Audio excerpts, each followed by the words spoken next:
میرے دوستوں اس میں بھی پروفیسی چھپی ہوئی ہے جس کو کہ ہم ہوزیہ کی کتاب میں پڑھ بھی سکتے ہیں۔ میں آپ کے سامنے حوالہ رکھتا ہوں۔ اگر ہم ہوزیہ کی کتاب اس کا 11واں باب اس کی پہلی آیت کو پڑھتے ہیں تو وہاں پر لکھا ہے، جب اسرائیل ابھی بچہ ہی تھا تو میں نے اس سے محبت رکھی اور اپنے بیٹے کو مصر سے بلایا۔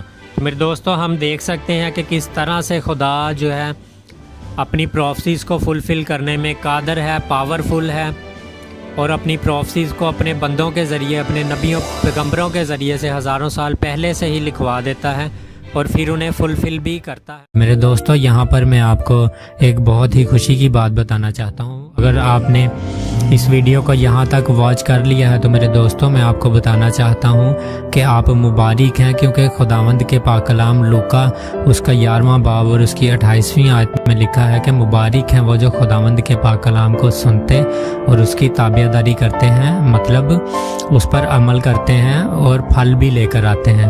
تو میرے دوستو آپ مبارک ہیں۔ یہ جلدی سے اپنی اس ویڈیو کو کنٹینیو کریں گے۔ بائبل مقدس میں خداوند یسوع مسیح کے متعلق 300 سے زیادہ پروفیسیز پائی جاتی ہیں، جن میں سے زیادہ تر کو خداوند یسوع مسیح نے اپنی پہلی آمد کے موقع پر فلفل کر دیا تھا، اور کچھ باقی ہیں جو کہ ان کی سیکنڈ کمنگ کے اوپر فلفل ہوں گی، جس کے بارے میں میں اپنی آنے والی ویڈیو میں آپ کو بتانے والا ہوں۔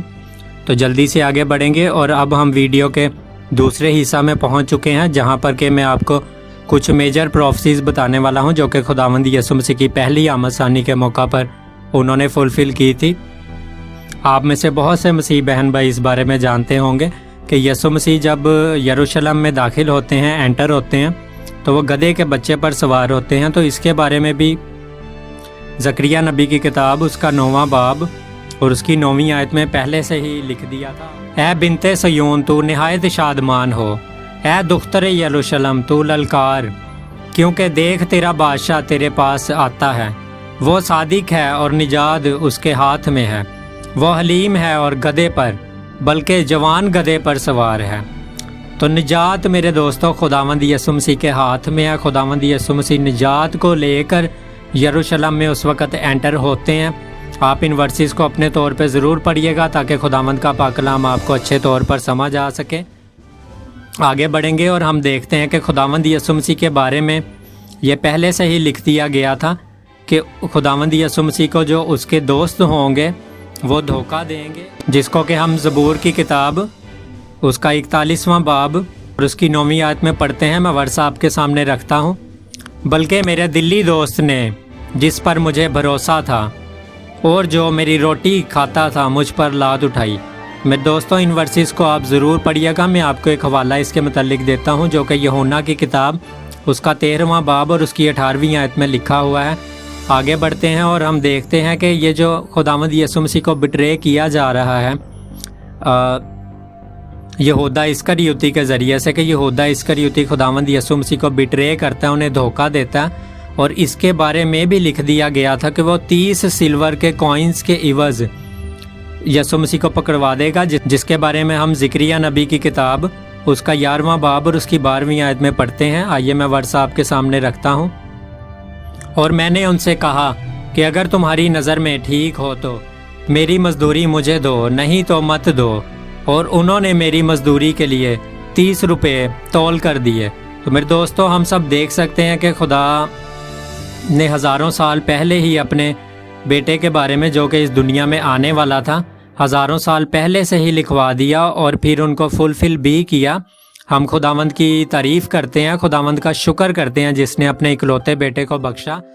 یہودا اسکریوتی کو جب اس بات کا افسوس ہوتا ہے کہ اس نے یہ جو پیسے لیے ہیں خداوند یسوع مسیح کی موت کے بعد وہ اس نے غلط کیا، تو وہ کیا کرتا ہے کہ وہ ان پیسوں کو لے کر فقیوں اور فریسیوں کو جا کر واپس دے دیتا ہے اور خود جا کے پھانسی لے لیتا ہے۔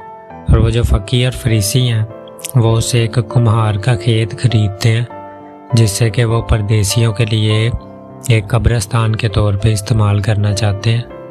تو اس کو بھی زکریا نبی کی کتاب اس کا 11واں باب اور اس کی 13ویں آیت میں پہلے ہی لکھ دیا گیا تھا۔ ورس میں آپ کے سامنے رکھتا ہوں۔ اور خداوند نے مجھے حکم دیا کہ اسے کمہار کے سامنے پھینک دے، یعنی اس بڑی قیمت کو جو انہوں نے میرے لیے ٹھہرائی۔ اور میں نے 30 روپے لے کر خداوند کے گھر میں کمہار کے سامنے پھینک دیے۔